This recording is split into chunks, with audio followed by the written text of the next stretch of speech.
Power Events, which I'm CEO of. If you're not aware of what we are, there we go.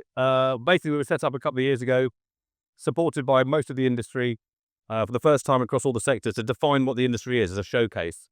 So we basically defined the 7 sectors, and it's now fast become, as a not-for-profit, the most collaborative and representative and inclusive organisation that sort of is a map of the UK events industry. So whether you're in the industry or you're next generation and want to get involved and want to understand all these sort of infrastructure and the communities around it, now the Power Events platform, which is supported by a huge number of organisations, as I'll get to, we're trying to showcase the breadth of the industry and the career opportunities, give it a bit of kudos because we are 70 billion contribution to the economy with hundreds of thousands of employees. We're just not recognised as that, as because we haven't really defined ourselves before. That's a pretty good who's who of a snapshot of our supporters. And there's hundreds of them. This is, 60, 70. But never before have all those organisations ever supported anything together. So we're very proud of that. We also have all the main trade media partners, all the sort of magazines like Access Hilarious and others support us. All the main trade associations from all the different sectors. And again, quite uniquely have they come together to support us all. Lots of support organisations that promote best practice in DEI, sustainability, welfare. And they're also all profiled on the platform as well as that map, along with Careers Hub, all the industry events that happen, suggestion of forums, community, LinkedIn, Facebook groups, podcasts. There's a huge amount of tools on the platform. And one of our main projects is the Schools Engagement Programme. You may have heard of it. It's probably now the one thing the industry for the first time ever has collaborated on across all the sectors, across the 4 nations. We're in 9 regions. You can see some of the sponsors of those regions. And we go into schools and for the first time give a collaborative, credible story of the breadth and its sort of initial inspiration of what the events industry is to young people, so they can really understand the breadth of and scale of the opportunities, whatever their interests, whatever their background. And so far, with the help of lots of supporters and sponsors and lots of people just volunteer as ambassadors, anyone can do it from any region and go in and volunteer as ambassador and present to the school children. We've done about 560 engagements in the last 18 months and engaged with over 130,000 kids, giving that first introduction to what the events industry is. So you want to get involved, or SUG est, whatever that means, then come and find us, come and find me afterwards. Our stand is just up there on the right, opposite the Events Unplugged stage, I think it is. And there's a team there that could talk to you about the overview of the Power Events and how to become a supporter. So without further ado, I'll introduce my wonderful panel to talk about how welcome we are. So you could all come up. It's not like, some sort of, I'm going to weird. Yeah. So do come up. Sit down, and then we can introduce you. Everyone hear us all right? There's a lot of background noise. I'll have to speak quite loudly, I think. So first of all, we have Mark. Do you want to introduce yourself? Hi everyone, my name is Mark Dakin. I work for a company called Tate. I'm the principal, but for 45 years I've been a theatre technical director. Rick, thanks very much for having me on this panel. And Tate is a great supporter of the Power Events. Andrea, you go next. Hi everyone, I'm Andrea from Bristol Beacon and I'm the Creative Skills and Studios Manager at Beacon. Thank you, Andrea. Lovely to have you here. Hamid. Hi everyone, I'm Hamid. I'm the Communities and DEI Director at London Marathon Events. We organise about 20 to 30 events across the year in mass participation with running, cycling, swimming and so on. Brilliant. Thank you for coming. And last but not least, Sarah. Hi, I'm Sara Tomkins. I work on Community and Sustainability Initiatives at Co-op Live, which is a new arena in Manchester, one of the largest in the country. And the great news is everyone who's come here today now gets VIP access to the Brits in a few weeks' time because is that okay? No, okay. But congratulations. I hope we wish you all the luck with that, and congratulations for getting it. So, I had a panel just a minute ago with agency leaders on Conflict stage, and there was a lot of we asked questions beforehand for the industry to submit. I sort of Fiona Bruce question time. There's a lot of conversation about the real poor representation of colour and women across the industry, especially in senior positions. And this is something that's really close to my heart because the Power Events has a real mission to make sure that everybody from whatever backgrounds understands that the events industry should be welcoming enough. And doesn't matter if you're introvert or extrovert, whatever, the events industry has a job for you. Now, we have a responsibility for this because the vast majority of our audience, especially on the consumer side, are a reflection of society. And therefore, the people organising those events should also be a reflection of society. And they're not. And it's embarrassing. And I've had this conversation for 10, 15 years. And I'm here again. And frankly, I think we should all be a little bit like taking some stock of just how awkward it is to still have these conversations in this day and age. But I've got 4 people here that are passionate about making this difference. So today I want to ask them a series of questions that hopefully will give you some inspiration, not only to act, but also maybe speak to them afterwards, because it's not easy. No one's saying it's easy, but there is good stuff happening. And the more we share and learn about that good practice, hopefully momentum can create a more representative and appropriate industry that reflects the society that we currently work in. Because at the moment, it's in the dark ages. It's dinosaur level, and it's pretty awkward sometimes. So first question I want to ask the panel is, what are the benefits of having a more diverse workforce? Culturally, economically, commercially, and I guess the other side is, what's the risks of not having a more diverse workforce? So who wants to take that first? Speaker. Go on, Mark. Why is everyone looking at me? Because okay, Stuff to say. okay. Look, I've always got an opinion on this. And by the way, Rick, I've been in this conversation probably the longest because I'm probably the oldest sat here. And the first thing to say is we should recognize that progression has happened. Yeah, it's fair. When I started off in the industry in the late 70s, early 80s, I was literally the only person who looked like me, and literally there were no women. So we should recognize that. But until we understand, and get to the black and white, forgive the pun, no pun intended, issue of it being an economic driver of what this session should be packed. Because as you say, it's about our consumers, our audiences, the workforce. If we haven't learned anything since after the pandemic, we need people, and we can no longer rely on the industry being built like people like us, which is what the industry is. That we need everyone. So it's an economic driver, and across all aspects of our sector, the audience, as you say, our customers and our workforce needs to reflect that, because we need to build a cultural shift which will support everyone to generate jobs, generate income. The bottom line is, if you're putting forward a concert, a tour, a festival, a program, or a consumer arts event, which is meant to be welcoming, attracting a dichotomy of society, and it's all run by people that look like me, frankly, I might not really get what a lot of the fun cultural aspects, what really turns some areas of society on or off.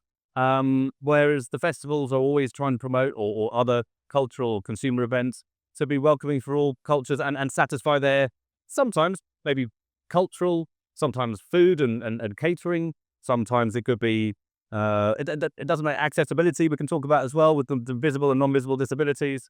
And if you don't have people that have got experience, now we talked beforehand, experience-led personnel within that, you're just going to look a little bit out of date. And that's a commercial problem, because you're not attracting the audience. Who wants to go first? Well, I was just going to say, yeah, I totally agree with you. It is a commercial problem. It's an ethical problem, and it's a commercial problem. And I think being able to reflect what's on the stage and mirror that in the audience is really important. You've got to make sure the audience feels welcome and feels like they're part of the experience. And that only comes from having that lived experience within your teams.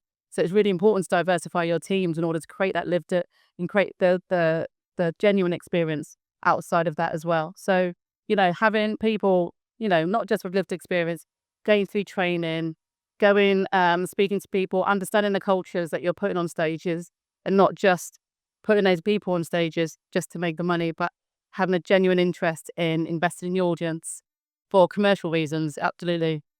And also, when you walk into a business, an office that is culturally diverse, and or might have people with visible and non-visible disabilities, it's a reflection of society, and it's just a lot more of a rich environment. There's a lot more trust between understanding of what society is up against or can bring for fun, for enjoyment, for celebration of, or also to be more accessible. You learn, and it's invigorating, right? Rather than just working with people that just look and sound like you, a day in, day out. A more varied. Aren't we all just looking for a variety of experiences and learn and nurture and have more of a purpose? And if you're working with someone with a visible, non-visible disability, or someone from color, they might bring aspects of your culture in the office, let alone to your outputs of events. And that's just more vibrant of a workplace, more and so on. Hamid, The thing I was going to say really is that I think the case for diversity has been made multiple times. We all know the business case is there. We don't need to regurgitate here. But I think for me, there's like, we've talked about lived experience. We've talked about relevance. If you want to stay relevant and you want to grow as a business, ultimately you need to connect with your audiences better. Audiences have changed. Society has changed a lot. Interestingly, there was a report that came out, I think last month, by the Edelman Trust, which talks about trust and levels of trust both in society and in business. In society, something like 76% of the UK don't feel like they can trust or are hesitant to trust people who have different values or beliefs than themselves, which is quite a scary fact, right? But interestingly, one of the places where they do trust people is the workplace, and their families and communities that they resonate with. And ultimately, if we can make those environments much more inclusive, much more diverse, much more reflective of societies and the audiences we want to reflect in our events, the better that will translate and bleed back into society as well. And we're living in a very kind of difficult time at the moment politically and globally, and I think that's reflected at a local level as well. But interestingly, the workforce is a place where that culture can be really different. And that's where the opportunity lies. And that's what I see as something that we need to lean more into, which we're not doing as an industry well enough at the moment. So we know, and you're very good to point out that for 10, 15 years, they've been advocating and clarifying the benefits, the relevance, the ethical justification for it. Not that there should be a justification for it, but ultimately we are in business. But a lot of organizations also are purpose and value driven. It's, apart from anything else, just the right thing to do, the appropriate thing to do, and also commercially the right thing to do. So we can part that now. This audience probably want to hear about, because you guys are at the forefront of a lot of this with best practice, and we need to share more best practice. People need to learn off those who've been inspired by those that have broken the mold or are actually delivering an impact that change is visible.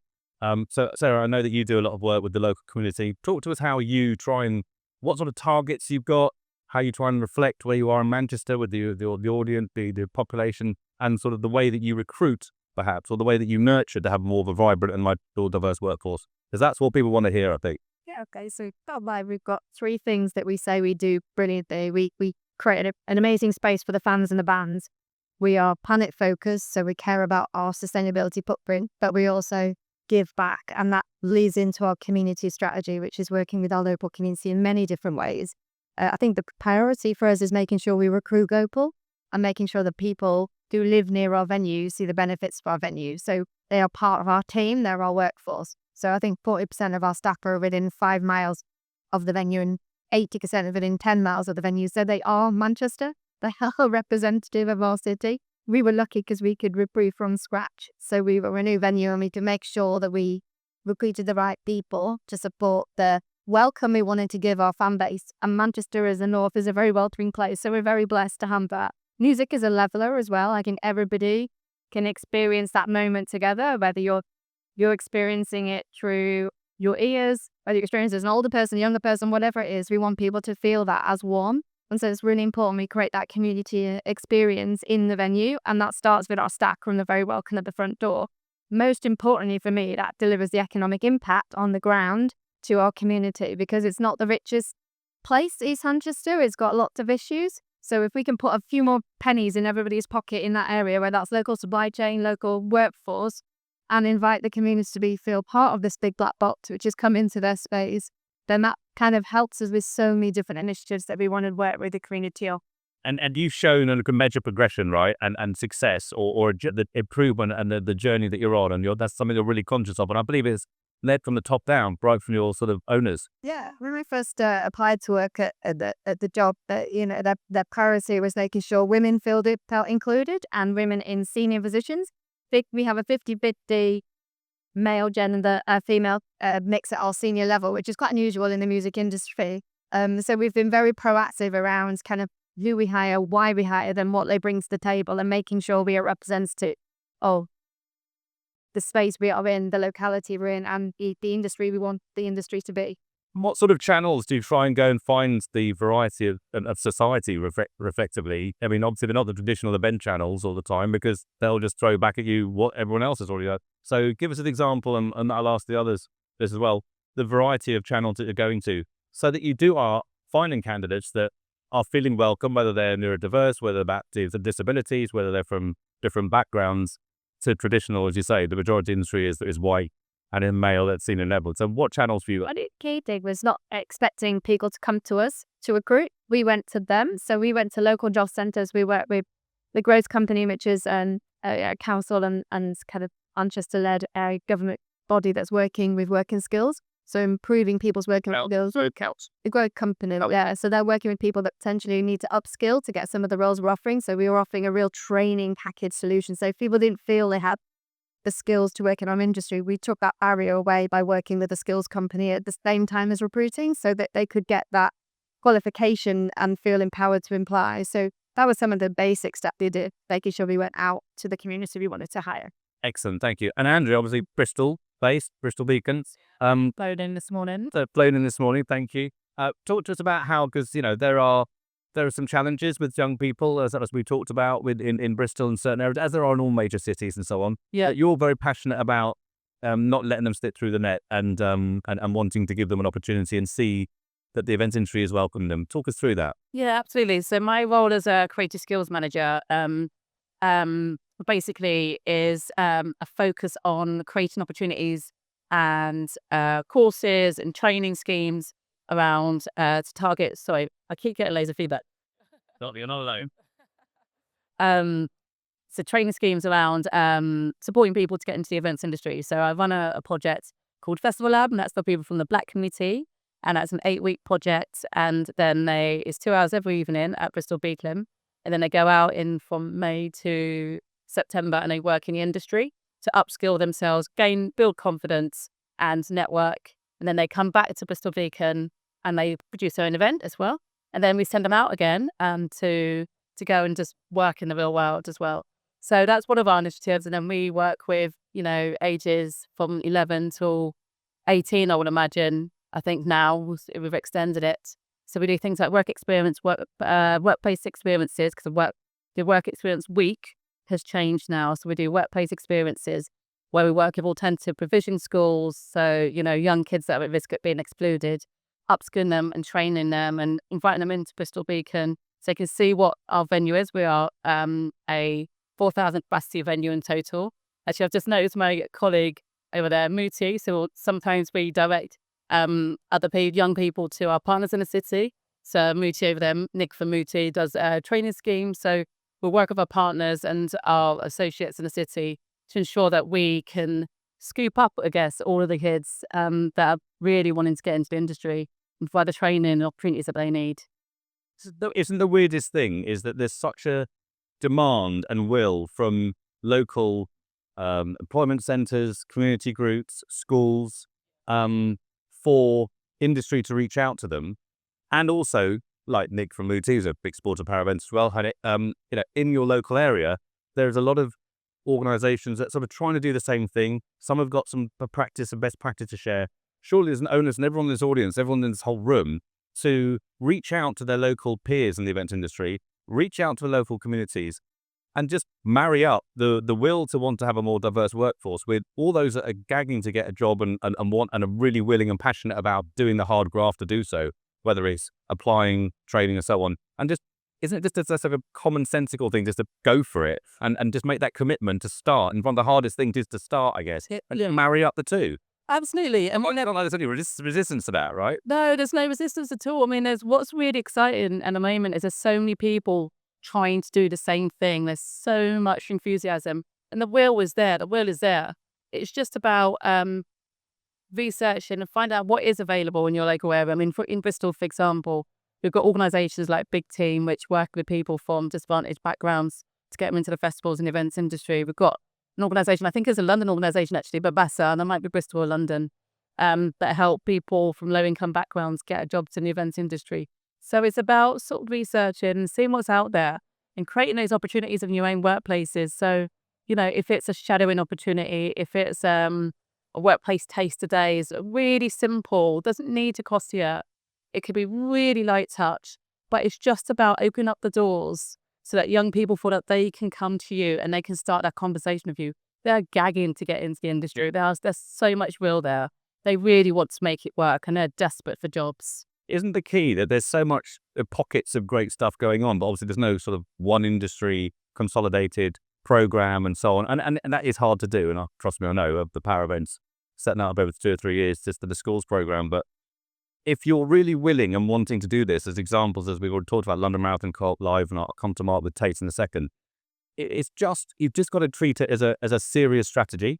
You can't just play with it. You need to listen to your peers and reach out to your local events community, as well as the local jobs, the local schools, colleges, and just start the conversation. What's already happening? What don't I have to reinvent? Because I think a lot of the barriers are, I might not do it right. I'm going to get perceived to be a PR tick box exercise.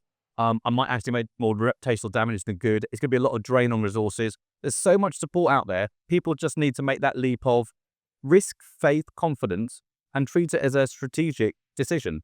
And obviously you are all advocates of that. So, I mean, I know it sounds like it's a no-brainer, but often these solutions are, but it's a will, it's a next step push. Mark, I know that you want to say something.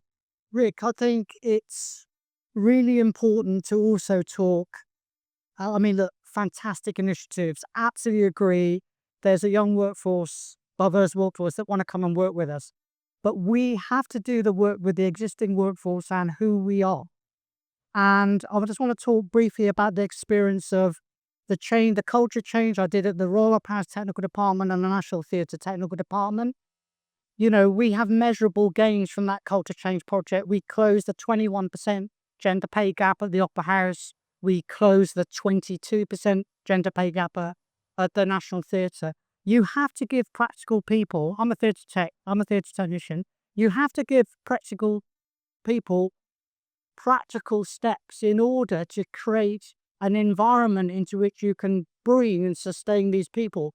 Because diversity is easy, that's just numerical, but inclusion is cultural, and that's much, much more difficult. And you need to understand how your policies and your non-negotiables of creating a safe workspace lead to a psychologically safe workspace, which is an inclusive workspace where people will be sustained. And you need to invest time in your managers and your existing workforce to explain that. So when these young people arrive, they want to stay, because the experience is that if you don't do that, you will get the diversity, you'll get the people in, but they won't stay, because the existing workforce need to have investment as well. They need to have training to be confident that it's not just a tick box exercise, that it aligns with their values and that they are genuinely supporting something that's sustainable.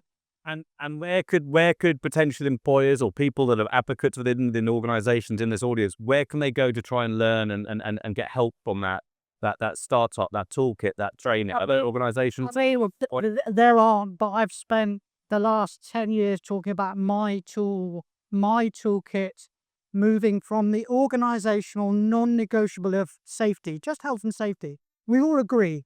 Yeah, that was health and safety there wasn't health and safety when I saw that. How you build from health and safety to get to a psychologically safe workspace, which you can then build an inclusive workforce. Come speak to me. Yeah, but I was going to say, I know that from a disability, visible or non-visible site is a fantastic website and offers a huge amount of resource for employers, toolkits, plans on and signposting to organisations that around the country that can help them from a setup of a strategy, a policy, from whether it's recruitment or whether it's in-house accessibility and reasonable adjustments, to take them through any sort of the safeguarding elements and so on. So there's a lot of help out there. You've just got to look for it or be pointed to it at sessions like this. Yeah, sorry, but yeah, absolutely. Sorry, Aaron. I'll just say it's the practical conversations with your workforce, with your supervisors, with your project managers. What do I need to do? Yeah, that's the bit that's missing. And just so you know, on the Power Events platform, in the supporters, in the partners section, Power Events platform, the support organisations has a whole plethora of organisations, whether it's Black Lives in Music, Association of Black Event Professionals. There's a number of disability advocate organisations there for encouraging more accessible and welfare-orientated formats at events. There are some organisations on the platform as well. Hamid. Yeah, I was going to say that for me, another big part of this is about investing in it properly. So investing the time, but investing the money in it. So as a business, if you're serious about it, you will invest in the resource to make it happen, whether that is externally or whether that's internally. We as an organization have doubled down on this area of our work. And we've said, I've got a team of 5 of us now, got a head of disability, a head of community engagement. And so we stand out in terms of what we do in mass participation events versus everyone else out there, because we can properly focus on these areas and these really important issues. The other bit for me is about, to your point, is around how do we bring those communities into the mix and build relationship and trust between our employees, existing employees, and the communities that we're trying to engage. So we do that through inclusion advisory groups as an example. So we've got a disability inclusion advisory group, which are paid individuals, members of society and communities that we're trying to reach, to come in and share insights with us and tell us what's going on in the community and explain to us what we could be doing better, what we could be doing differently.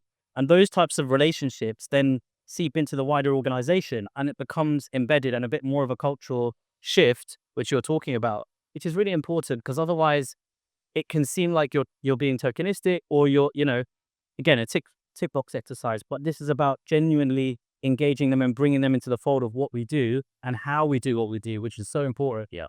I'd just like to touch on the actual recruitment process, because I'm conscious that time flies by and we've literally only got a couple of minutes left. But if you're disabled or particularly neurodiverse, and there's huge stacks out there in a number of people, not just with the HCP recently and sent children in the news, but there's a something, and I'm sorry I'm going to quote this wrong, but it's around 21, 22, 23% of the population have some form of disability, whether it's registered or not, or diagnosed, and that could be visible or non-visible. But I do know a lot of experiences of people, particularly on the neurodiverse or indeed physical disability, when they're invited to apply, that is very, very restrictive for them.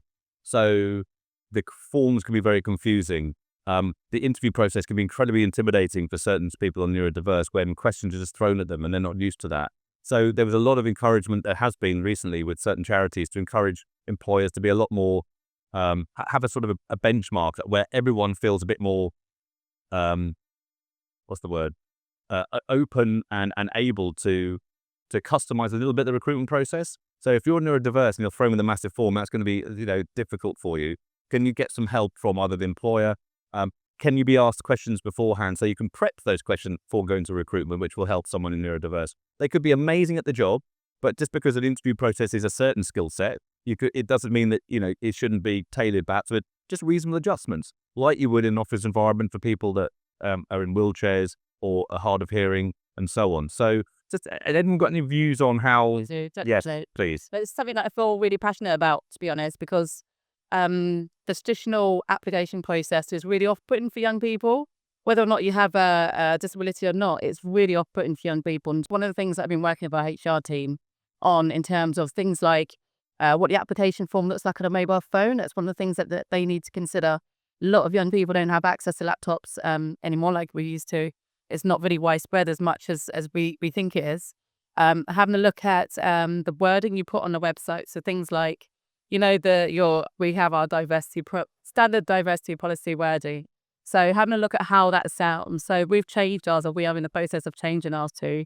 If you have lived experience which will help you in this role and would like to discuss this further, please get in contact and we can help you with the application for it. So it's a lot more personalised. It's much more personal. Yeah, 100%. Much more open, much more friendly. And common sense.